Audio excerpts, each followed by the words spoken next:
My name is Mason Kell. I was 36 when my body stopped being useful to other people. The accident happened at work. Warehouse job, freight shift. I was helping a junior guy maneuver a loaded cart. I stepped back to catch it and landed wrong. Couldn't stand, couldn't walk. The scan showed permanent damage. The doctors were blunt. I'd get partial mobility back, but not full function. There'd be pain. There'd be limits. I wouldn't be able to return to physical work. Camille took me home. She was calm, did the paperwork, filed the claim. She stayed overnight at the hospital, told the nurses she'd handle everything. I remember her brushing my teeth for me the first night back. Said, "We'll figure this out. You just get better." The disability checks started quickly. Government benefits, private policy too, through the union, roughly $4,000 a month, plus a back pay lump sum from the insurer. Camille said she'd manage it. She created a shared spreadsheet, wrote down the utilities, said she'd get us ahead on the mortgage, said, "If we're smart, we can coast for a while." I didn't argue. At that point, I was still using a walker, still needed help getting into the shower. I couldn't sit upright for more than an hour without pain. She handled the phone calls, booked appointments, talked to the pharmacy, told everyone we were adjusting.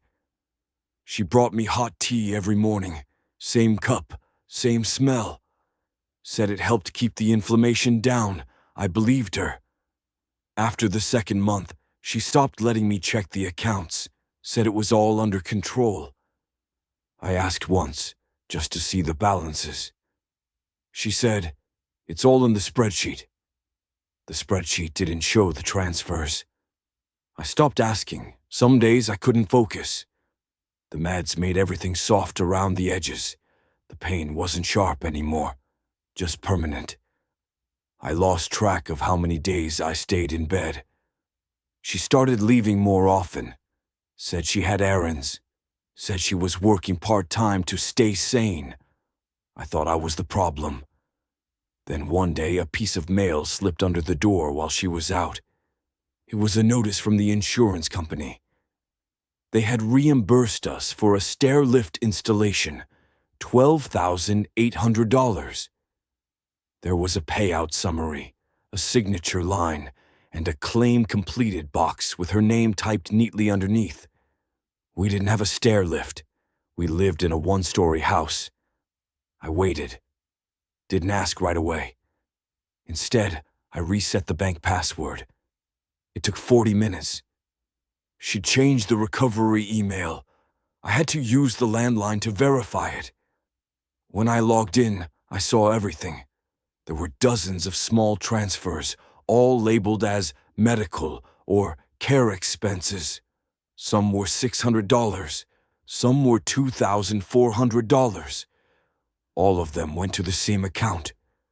The name on the receiving account wasn't a person, it was a business. I searched the name. It took me to a website, bare but professional. Minimal text. Photos of product mock-ups. A tagline that meant nothing. There were 2 founders listed. The first was a man I didn't know. The second was Camille, her full name, her photo, her bio. It described her as the operational backbone of the company. Said she brought financial structure, discipline, and calm to a vision-led startup. There was a contact form at the bottom. I clicked on the Instagram link connected to the site. Same 2 people. Photos of them at restaurants, conferences. A rented cabin with a whiteboard covered in sticky notes. One caption read, "Grateful for second chances and the right people beside you." They posted it 2 days after I missed a pain management appointment, one she canceled for me without telling me. I scrolled back through the photos.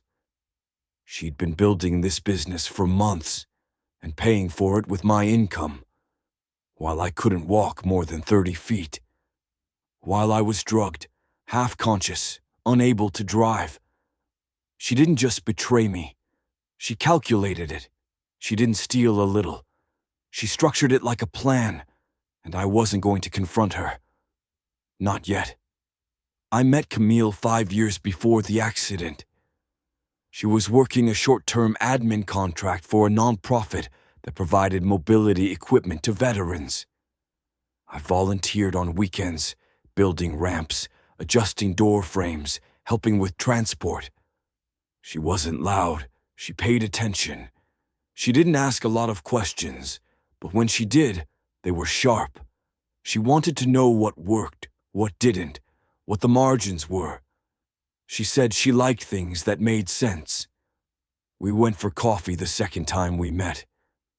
By the end of the month, she was spending most nights at my place. Camille didn't like mess. Not in the house, not in people, not in plans. She didn't yell. She didn't rush. If something didn't serve her, she moved past it without emotion. That's what I thought was stability. Now I know it was vacancy. When we got married, she handled everything. I didn't even see the caterer contract. She said it stressed me out, so she signed for both of us. That was her pattern. Do things before I could argue. It looked like decisiveness. She didn't work full-time. She bounced between virtual assistant jobs and marketing courses she never finished. Said she was building something in the background. When I asked what that meant, she'd smile and say, "You'll see." I never did. I didn't care that she made less. I had steady income, full benefits, and a pension track through my distribution job. It wasn't flashy, but we were never late on anything. Groceries got paid. Rent was always on time. Car had no loan. The first time I saw her with another man was at a grocery store, months before the accident. We were in line. He walked up behind us and said her name, Cammy. She stiffened slightly, then smiled. "This is Darren," she said. "From school." He didn't look at me, just nodded, said nothing, and walked off. I asked if it was an ex. She laughed it off. Barely. He wasn't serious. I didn't push. She gave me no reason to doubt her. Until the accident. Warehouse slip, lower back crushed. Instant damage. I went from walking to unable to sit upright for longer than 10 minutes. The doctor said it could have been worse. I believed him because I needed to. Camille took control immediately. She spoke to HR, handled the claim forms, filed the temporary disability paperwork before I left rehab. She talked like someone running a household, like it was her role now. I remember her telling the physical therapist, "I'll make sure he gets what he needs." The money came in faster than expected. A modest state check every 2 weeks, plus a private payout from the short-term policy I'd never thought I'd use. Then the lump sum, a retroactive payment from the insurer, compensating for missed time and long-term impairment. Camille saw the number before I did. She hugged me, said, "We'll make this stretch. I've already mapped it out." That was the last time she showed me a balance. She handled everything: bills, groceries, pharmacy refills, co-pays. She told me which pills to take and when, made me tea each morning. Always the same cup, same color, same heat. She said it helped the swelling. It wasn't until I started missing appointments that I asked for the calendar. She said I was too tired to go, said the doctor's office had rescheduled, said the provider dropped us for billing errors. One time she told me we couldn't go because the car wouldn't start. She took it to the mechanic that same day. I never saw the invoice. When I started asking about money, she showed me a spreadsheet. It was vague, labeled things like utilities, home support, care adjustments. I asked what home support meant. She said it covered a lot of things. Gas, groceries, all the little stuff. The spreadsheet had no dates, no totals. I let it go. At that point, I was exhausted most days before noon. The medication made it hard to focus. The pain was sharp in the morning, dull by evening, and constant in between. She told people I was coping, said I wasn't ready for visitors. She controlled who came into the house and when. Sometimes I'd hear her outside the door, talking softly on the phone. If I asked who it was, she'd say, "Just my sister, don't worry." I stopped asking. Then came the check for equipment we never ordered. She hadn't told me a thing about it. I saw the envelope by accident, on the kitchen counter under some junk mail. The insurer had reimbursed us for a stair lift installation. We lived in a one-story home. The next day, she brought me a smoothie and told me we'd have to delay the next physical therapy session. She said the insurance company hadn't cleared the claim yet. I didn't mention the check. I didn't confront her. Instead, I waited until she left for errands and reset the bank password. That's when I saw the transfers. Dozens of them.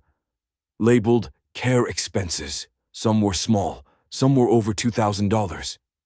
All went to the same destination. A business. The business had a website. 2 names listed under founders. First, Darren. Second, Camille. They had launch photos. Quotes about vision and leadership. One line read, "We believe in second chances and building something lasting with the right people." Posted 2 days after she canceled my specialist appointment. That was the moment everything aligned. She hadn't just taken the money. She had stolen the time I was supposed to spend recovering and invested it in someone else. With precision, with intent, and without hesitation. I didn't confront her the night I found the business listing. There was nothing to say. Her name was there, listed as co-founder, printed in legal filings, tied to an address I paid for. She had signed incorporation paperwork while I was in a hospital bed. Her profile photo on the site was the one I took of her 2 years earlier. Shoulders back, hands folded, half smiling in a way she used to say looked neutral but confident. She used it to make herself look legitimate. That detail stayed with me. She didn't just take from me. She used the things I gave her, my money, my support, even my photography, to build something for someone else. The next morning she brought me tea, same cup, same smell. She said she was heading to the pharmacy and asked if I needed anything. I asked for a second refill of my anti-inflammatory prescription. She told me they wouldn't cover it. Said the plan had changed. I nodded. She left. I called the pharmacy. They said my file was flagged as inactive due to excessive caregiver billing. Camille had filed as my in-home care provider. She wasn't licensed. She wasn't trained. She was just the person with access to my ID. That afternoon, I called the insurance company again. Asked for a physical copy of every reimbursement related to my care. They said they'd already sent it to my wife's email. I told them to resend it to mine. They hesitated. I gave them the password to confirm it was still me. They agreed. The packet came by mail 4 days later. I opened it in the bathroom while she slept. 15 claims. 4 therapy sessions billed without attendance. 1 home improvement project labeled lift installation. 1 medical bed rental. 8 personal care reimbursements, all paid to her. 1 emergency transportation charge for a hospital visit I never took. Total, $48,672. Each claim had her name as the contact. My signature was listed digitally, time-stamped on days I was sedated. I checked the dates against my medication log. They lined up perfectly with the periods she told the pharmacist I was sleeping more than usual. I stopped drinking the tea the next day, said I didn't feel well. She shrugged and said, "It's probably just your dosage again." I told her I wanted to take back some control, that I wanted to review the finances together, said I missed feeling useful. She smiled and said she was proud of me.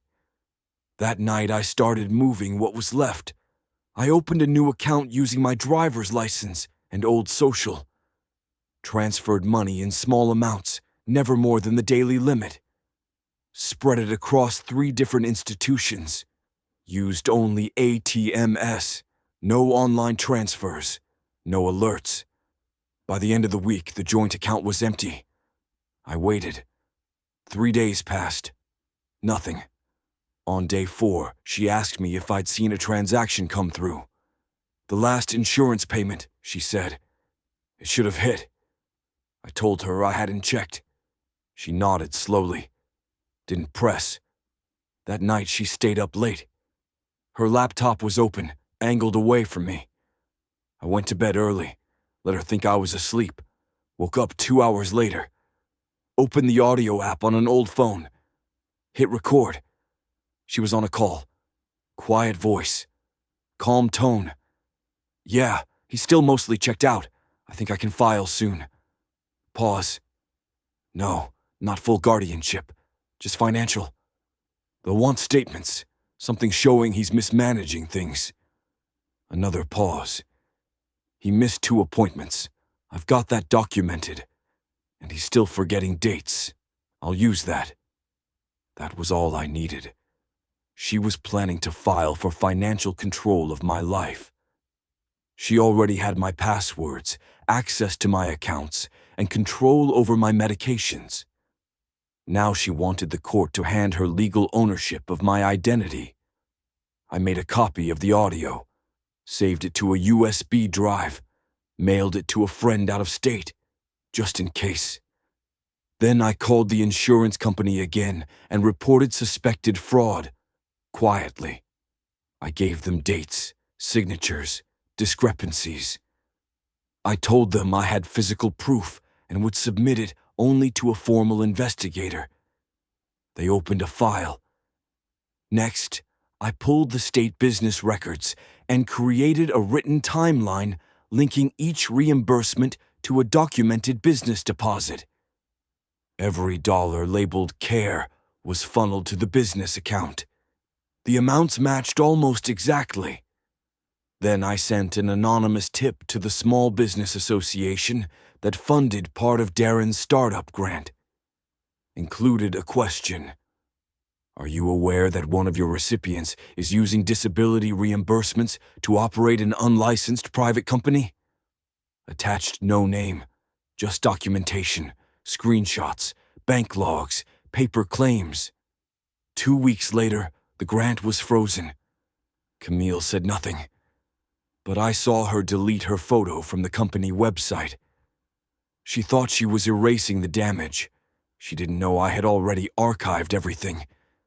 She still made me tea in the morning, still brought me mail, still said, "We're in this together," and I still smiled. Because what was coming next wouldn't make a sound. And she wouldn't see it until the door was already closing. I waited until I had everything backed up twice. Once on a physical drive I kept in my old toolbox. Once on cloud storage under a name she didn't know. I documented every false claim, matched reimbursement dates to outgoing transfers, took screenshots of the LLC filings, archived the audio recordings and notes from every call, labeled each set with nothing but a date and number. No emotion, just proof. Then I called an attorney, not one of the downtown firms. I found someone quiet, former fraud investigator turned private counsel.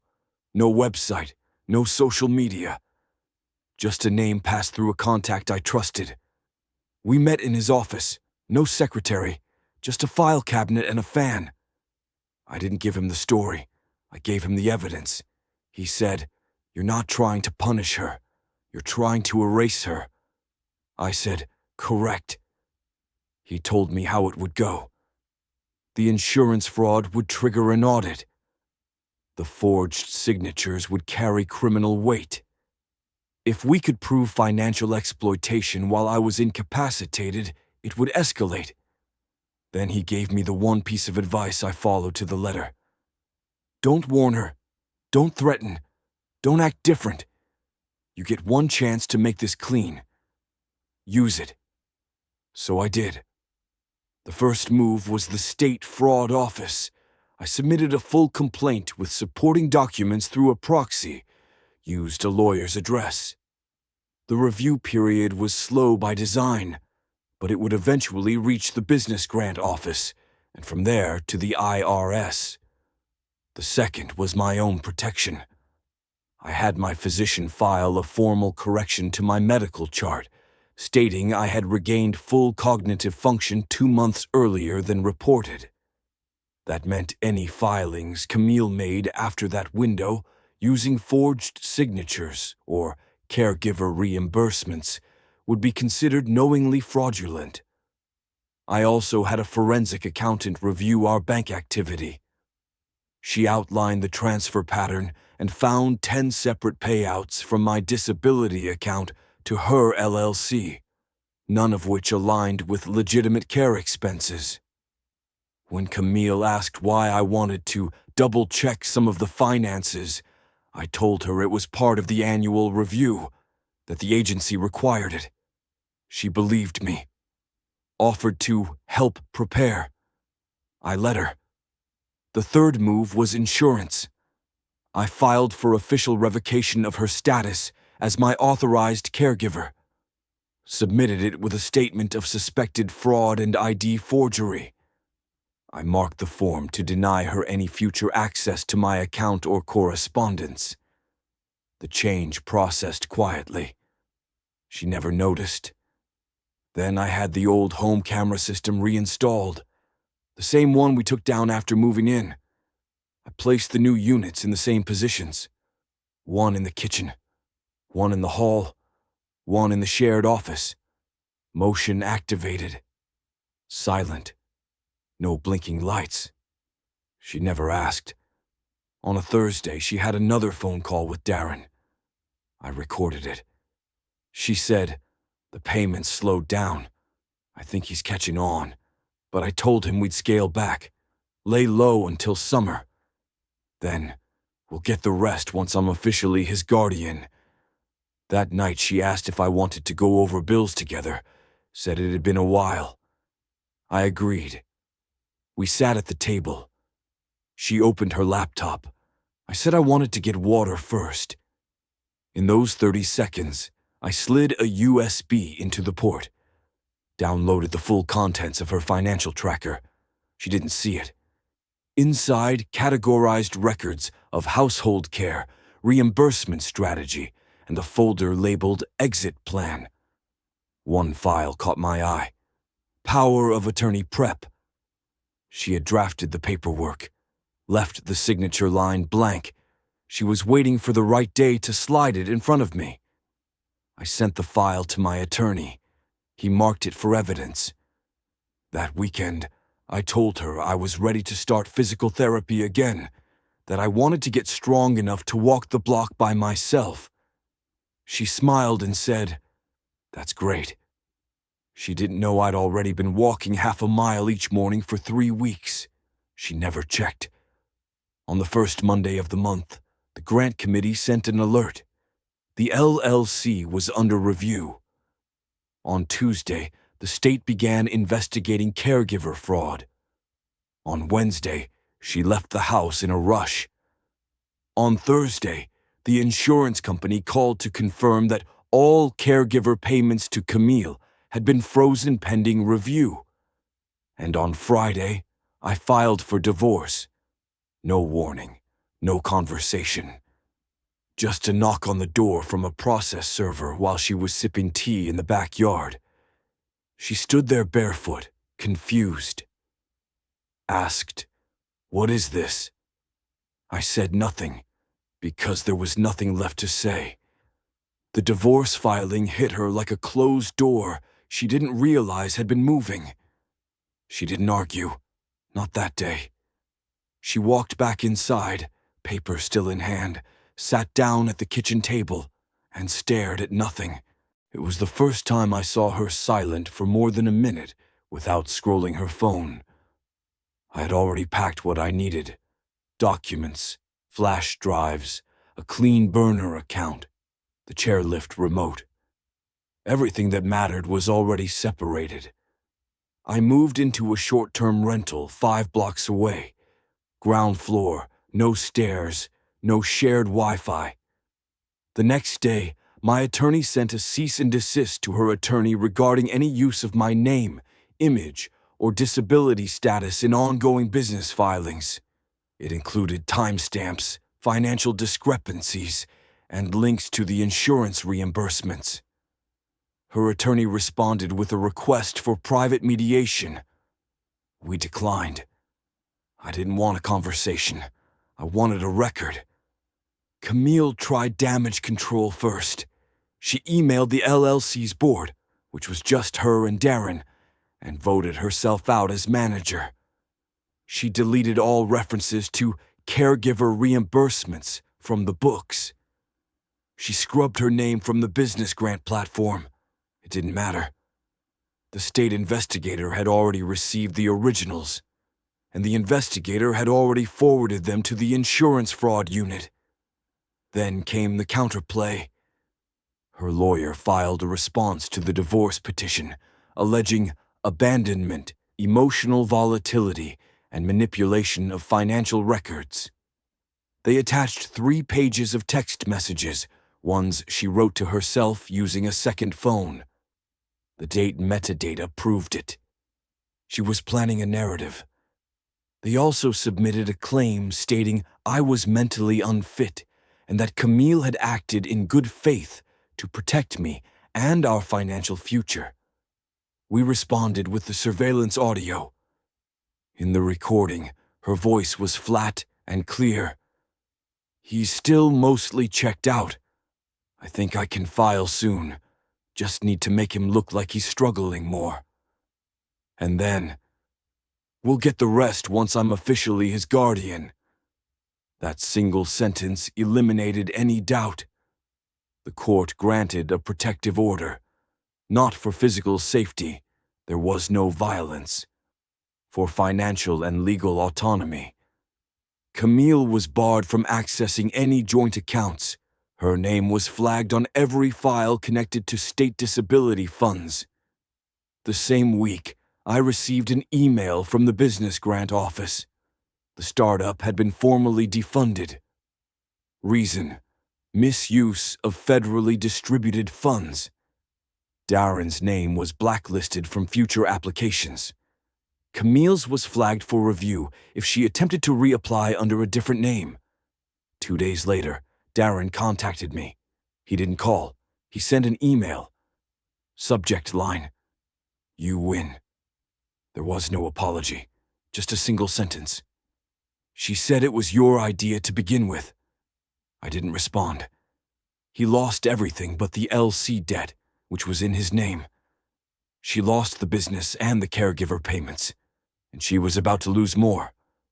My attorney filed a separate claim for restitution, damages, fraud, and intentional exploitation of a vulnerable adult. The term was legal, not emotional. We submitted a valuation of every dollar taken, every claim she submitted, every forged expense. The court reviewed the evidence and moved forward. Camille was served with a civil summons for over $76,000 in damages. It wasn't criminal yet, but it was public. Her family saw it. Her former employer saw it. And Darren, if he was still watching, saw it too. She reached out only once, an email. You didn't have to destroy me like this. We could have figured it out. I didn't reply, because I hadn't destroyed her. She had. I just stopped cleaning up the mess. The court ordered Camille to repay $76,213. She didn't try to fight it. She knew if she argued, we'd pull everything, emails, texts, fake invoices, into the spotlight. It would have gone from civil fraud to a criminal investigation. She took the loss quietly. Her lawyer filed for bankruptcy. Chapter 13. They wanted to split the repayment into small amounts over several years. We objected. The judge agreed with us, said she caused the damage on purpose, said people who lie to steal money don't get to walk away from it. That meant Camille had to pay. Every dollar, no shortcuts. After that, her business disappeared. The website went dark. The listings were removed. She gave up the name and shut it down. She moved out of our house, left without warning, didn't tell anyone where she went. I got 2 letters, one from her sister, one from her mother. Both said the same thing. She made a mistake. She was trying to help someone she cared about. You didn't have to be so harsh. I didn't reply. Because they were wrong. She didn't make a mistake. She made a plan, and she didn't help someone. She stole from someone. Darren didn't last much longer either. A few months later, his name showed up in another case. Same pattern. False reports, missing money, broken promises. He got hit with a fine. No jail time, but his name was trashed. No one wanted to work with him again. Last I heard, he left the state. I didn't follow up. I stayed. Same small rental, same daily walks, same routines, but with my name on every account and no one else touching my records. I reactivated my care plan, booked my appointments myself, and made sure every payment was tracked. No more surprises, no more signatures I didn't recognize. I wasn't looking for revenge anymore. I just wanted her name gone. So I signed one last document. Camille Baird no longer has any power over my medical, legal, or financial life. I sent it. A day later, I got the confirmation email. Status, revoked. Contact, blocked. Access, removed. No noise, no headlines, no goodbye. Exactly how she wanted to disappear me. Only this time, it worked both ways. I don't check her social media. I don't ask about her. There's nothing left to learn. She didn't leave like a partner. She exited like a failed campaign. Quiet, unfinished, already looking elsewhere. People say time heals, but pain fades on its own. What stays is clarity. She didn't just lie. She used my condition as cover, filed fake grants, spent my disability checks on her boyfriend's startup, and called it our future.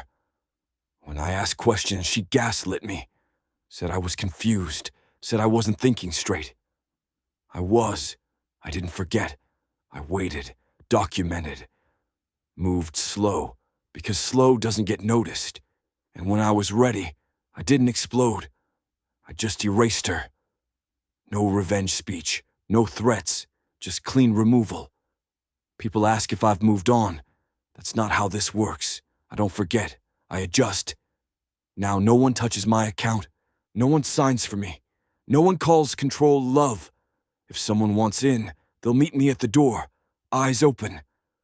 Until then, I live. Not rebuilding, not healing. Living. Sharp. Quiet. Untouchable. To the woman who tried to erase me and failed.